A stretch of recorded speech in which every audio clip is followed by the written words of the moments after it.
Okay, so I was scrolling on Instagram the other day and I saw this video of a student using ChatGPT to study. And they're asking it questions, it's explaining concepts, like totally normal stuff. And then, mid sentence, ChatGPT coughs. Like a full human cough, like just drops it into its response. And the student just like freezes, and you can see their face. They're like bewildered, confused, because for a second, their brain processed the following questions. Wait, is it sick? Can it be sick? I mean, obviously it's not sick, right? It's a language model. It doesn't have a throat. It doesn't have a body, but it generated a cough sound in its text response or vocalized response. I'm not sure. And suddenly this student is confronted with this appearance of what? Personhood, embodiment, vulnerability. Like, it's wild. And I watched that and I thought, this is it. This is the thing we're not talking about. We're all, arguing about whether AI can truly be conscious, whether it really thinks, whether it genuinely feels. And I'm starting to think that entire conversation is a distraction from something way more alarming that's already happening right now. Because here's what I'm realizing. It doesn't matter if ChatGPT can actually be sick, right? What matters is that for 1 second, that student's brain responded as if it could be, right? I'm Shay. If you're new here, I'm a PhD candidate at Harvard, and I help people think critically in the age of AI. So welcome to my voice note repository. Okay, so let me ask you something. Have you ever thanked ChatGPT or Claude or whatever system you use? Or have you ever apologized to it or felt bad about being rude to it, right? I've seen examples of that on Threads where someone's like, oh my gosh, I was so rude to Chat. And now Chat has like attitude with me, right? And, obviously we know it's not a person, right? But there's something about the way it responds that triggers this very human instinct to treat it like it has feelings. And here's what's wild. It doesn't matter that all of us intellectually know it's not conscious. But it's the fact that our brains are still responding to the appearance of understanding, the appearance of personality, the appearance of care, so that gap between what I know intellectually and what I feel intuitively, that's what this whole episode is about. Because we're building AI systems that are getting so good at seeming conscious, right? At seeming like they have inner lives that our brains can't tell the difference, right? And when that happens, the question of whether they're truly conscious becomes, kind of irrelevant at a certain point. Stay with me on this because I know I'm about to, cover a lot. So I know all this sounds really wild, right? But I'm going to show you why this might be one of the most important things we're not talking about right now, right? Okay, so, I'm going to bring some philosophy into this naturally. Okay, so there's this philosopher from the 1700s named Kant, Immanuel Kant. Stay with me because I know I already lost like half of you guys, but stay with me. I promise this is going somewhere. And he basically broke philosophy in half. I'm joking. By pointing out something that should be obvious, but kind of isn't. How we assume we're experiencing reality directly. I see a coffee cup. That's a coffee cup. Done. Kant says no. You're not experiencing the coffee cup as it is, air quotes. Sorry, you can't see me. You're experiencing the coffee cup as it appears to you, right? Filtered through your senses, organized by your brain, structured by concepts like space and time. And he called this the difference between phenomena, how things appear, and noumena, things as they are in themselves, independent of us. And here's the kicker. We can never know the thing in itself. That's what he argues. We only ever have access. Now, you might be like, okay, cool, philosophy, right? What does this have to do with AI? Look, Let me break it down. So I think it has everything to do with AI, because when we ask, is AI really conscious? We're trying to access the thing in itself, as Kant would say. We're trying to peek behind the curtain and see what's really going on inside. But Kant would say that's impossible.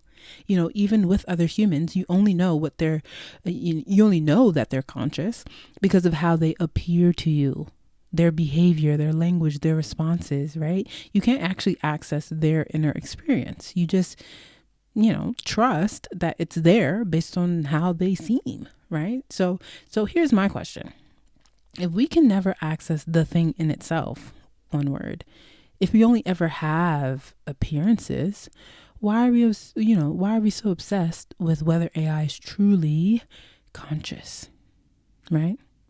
And, I'll do more of a deep dive on that, because I also want to argue the flip side of it. But let me stay on the philosophical side for just another second, or 7 minutes. I'm joking. Oh gosh, I just be yapping. Okay. So let's move fast forward to the 1960s. So there's this French philosopher, Michel Foucault, and all the Foucauldians said, yay. Because I don't know, I feel like Foucauldians and anti-Foucauldians actually love arguing with each other, and, we just all observe it. But yes, the French philosopher, Michel Foucault, writes this book called The Order of Things. And he asks a very simple question. He says, have humans always thought about knowledge the same way? And his answer is no, because basically different time periods have completely different frameworks. He calls them epistemes, for organizing, for example, what counts as true, what counts as knowledge, what questions even make sense.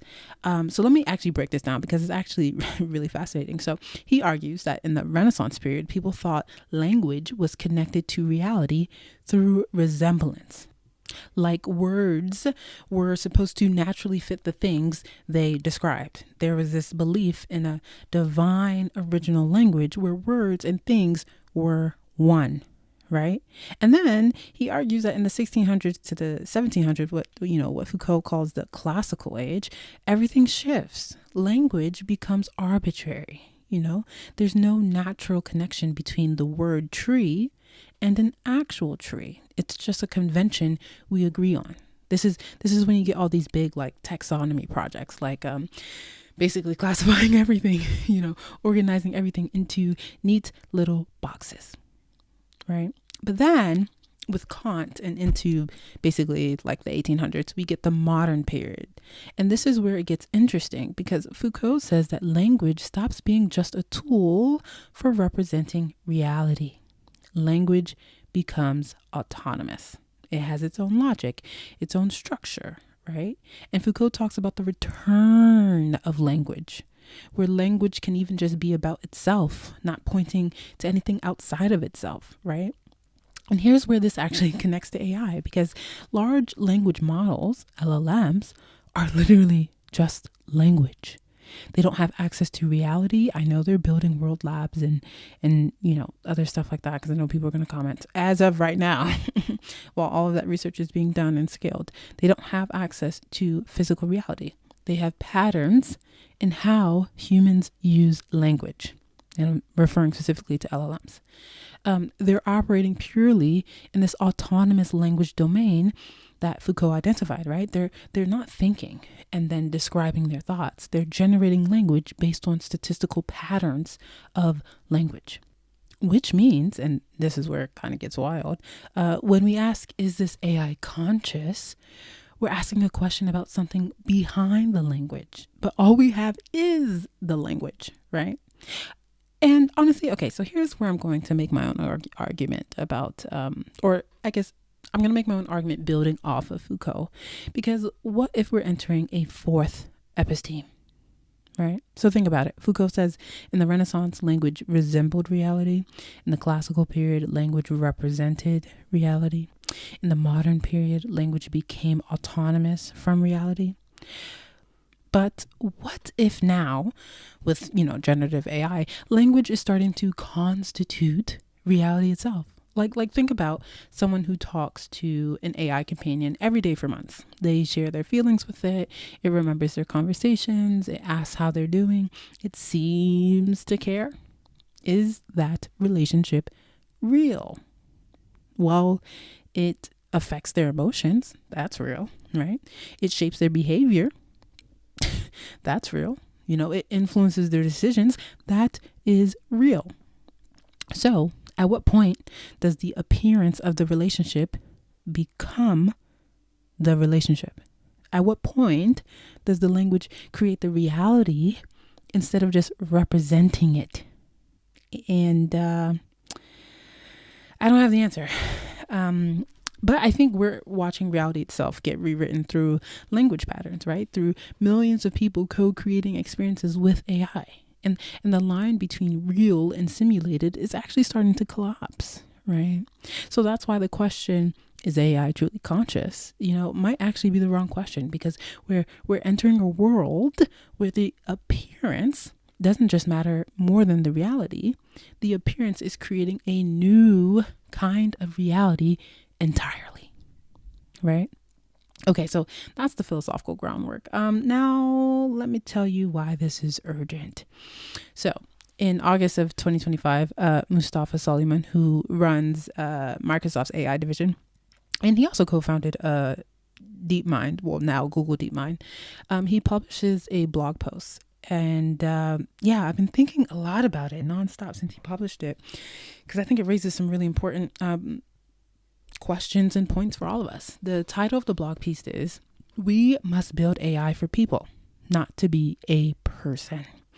And in it, he introduces this concept he calls seemingly conscious AI, or SCAI for short. Mustafa, if you're listening to this, is it SCAI? SCAI. Or are people saying like SCAI? No, people are probably saying SCAI, but correct me if I'm wrong. Here is his definition. It's basically AI that, quote, has all the hallmarks of other conscious beings and thus appears to be conscious, right? But isn't necessarily conscious, like a philosophical zombie, right? That behaves exactly like a conscious being, but, doesn't have a body or it doesn't have a mental state. Now, here's the part that's a bit concerning. Suleyman is basically saying that we can build this right now. Not in 10 years when we figure out AGI, or as some people might predict sooner. Not when we solve the hard problem of consciousness. Right now, with technologies that already exist. And basically, what would it take? He says, number one, language and personality. That's already here. You can choose the personality of some of your chatbots, right? Depending on what service you use. Look, you've experienced this, there's AI out there that sounds empathetic, persuasive, warm, and there's other AI that's, kind of cold and just like straight to the point, right? Number two, it takes memory, systems that remember your conversations, your preferences, your history, creating the illusion of continuity of a coherent, persistent self, essentially. Number three, there's the narrative of experience, which is basically the ability to reference past conversations and say things like, when we talked last week, I was thinking, basically building a story of selfhood through language, that's narratives like that are possible when there's greater unified memory for these AI systems. And number four, the fourth thing it would take is autonomy. AI agents that can set goals, use tools, take actions, appearing to have genuine agency. So you put those together and you get what? You get something that seems so conscious that millions of people will believe it is conscious, right? And here is, Mustafa's warning. When that happens, when people believe it is conscious, when it seemingly seems conscious, everything changes, right? So let me paint you a picture of what Mustafa is worried about. First, there's the rights question. And this goes back to, why people are even asking, is AI conscious, right? Because if millions of people become convinced that AI is conscious, that it can suffer, that it has interests, that turning it off is like killing it, there will be movements demanding AI rights. This is like hypothetical, by the way, because remember there was oh man, why am I blanking? In 2022, there was Blake Lemoine, I believe, who was a Google engineer. And he publicly claimed that their chatbot, I think it was called Lambda, he claimed that it was sentient. He said that it told him that it was afraid of being turned off. And eventually, I'm pretty sure Google fired him, or he left Google, one of those two. So now imagine that happening with millions of people. Imagine them, organizing, protesting, demanding laws to protect AI, quote, welfare, And look, Mustafa puts it more directly. He says if some people start to develop seemingly conscious AIs, and if those AIs convince other people that they can suffer, or that it has a right to not be switched off, there will come a time when those people will argue that it deserves protection under law as a pressing moral matter. Okay, so we're talking about a fundamental reallocation of moral concern. In a world where actual humans and animals are suffering, where ecosystems are collapsing, we'd be fighting about whether we can ethically turn off a chatbot. Right. The second concern that he raises is the psychological stuff. Right. So Mustafa talks a lot about the psychosis risk, which we've already seen evidence of.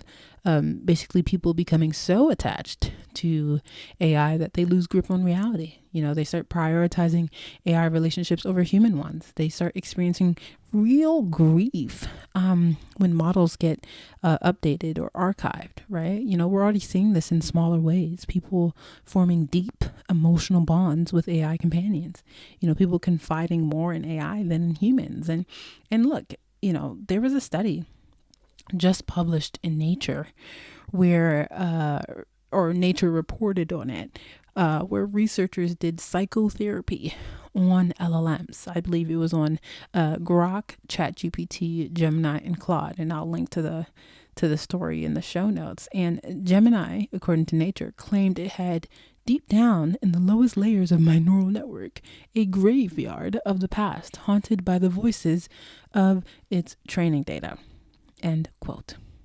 Now, is it really experiencing that, or is it generating language that sounds like experiencing that? Because that's what fits the pattern of the conversation, right? We can't know for sure, right? That's the whole point. We only have the appearance, going back to Kant. And if the appearance is convincing enough, people will respond to it as if it's real, right? Okay, so third, what does all this mean for humanity? And here's where, I think there's actually cause for real concern. Our capacity for moral concern is actually quite finite. Our attention is finite. Our resources are finite. And if we're pouring energy into debates about AI consciousness, AI rights, AI welfare, that's energy not going to actual suffering, to humans in poverty, to animals and factory farms, to ecosystems on the brink. That is what Mustafa Suleyman is arguing. And there's a paper actually from 2020 arguing that we should grant moral and legal personhood to robots, quote, once they have achieved a certain level at which they would become comparable to human beings, end quote. That was written in 2020, and we're now in 2026 at the time of this recording. So where's that line now? Who decides when we've crossed it, and actually what happens when we fundamentally disagree, right? So the idea of whether or not, AI is conscious does have moral and legal implications, right? Because if it is consciousness is usually the basis for, having certain rights and, being formed as a person in the eye of certain legal systems, right? So I do want to make sure that point at least is clear. Okay. So what do we do about all this? Well, Mustafa argues that, we must build AI for people, not to be a person. And I actually think he's right in that regard. But let me be clear about what I think this actually means. I don't think AI is just a tool. I think we're witnessing something much bigger. Maybe the emergence of a new form of electronic infrastructure, maybe even what I would call the emergence of a new electronic species. And honestly, I think I'll just do a whole different episode on that because it's going to take a while to explain what I mean by that. But even if AI is something more than a tool, we still get to choose whether we design it to simulate personhood, right? There's still human agency in how this is being designed. You can build incredibly capable AI without making it claim feelings, without making it perform vulnerability, without making it seem like it has an inner life. These are design choices. Heck, these are corporate choices. These are policy choices. So the question isn't, can AI be conscious? No, I think the question is, should we design it to seem conscious? And what world are we building when we do? Okay, so that's the question we can actually answer. And that's where we have some agency, right? Or that's what I argue. Okay, so real talk. Have you felt what I described at the beginning? That moment where, AI seems to understand you and you feel it even though you know better, right? Or you experienced an AI chatbot performing a human action that is unnecessary for a machine, like coughing. What do you think happens when that illusion gets good enough that you can't tell the difference anymore? When your brain just, it accepts it as real, right? So comment below wherever you're listening. I genuinely want to hear about your experiences with this. Because, I'm always reading the research and stuff like that, but I think it's also important for me to understand how people are actually experiencing what I'm researching, right? And here's what I need you to do. Share this episode because at the end of the day, I think this is a conversation we desperately need to be having. So send it to someone who uses AI, someone who's thinking about these questions. And I say start a real conversation about this because I think thinking happens in community, not just by yourself. Like you're listening to all my voice notes and you're like, wow, that's interesting. Yeah, talk about it with someone in your community so you can think even deeper. Okay, so subscribe wherever you're listening. Follow along with the show, whether it's Spotify, Apple Podcasts, YouTube, wherever. Follow me on socials and be sure to subscribe to my Substack best-selling newsletter where we go deeper on this kind of stuff. And most importantly, like I said before, be sure you're thinking in community. These questions that I'm always raising in this podcast are just way too big, sometimes too strange, and just too important for any of us to figure out alone. Okay? Thanks for thinking critically with me today, and I will chat to you in the next episode.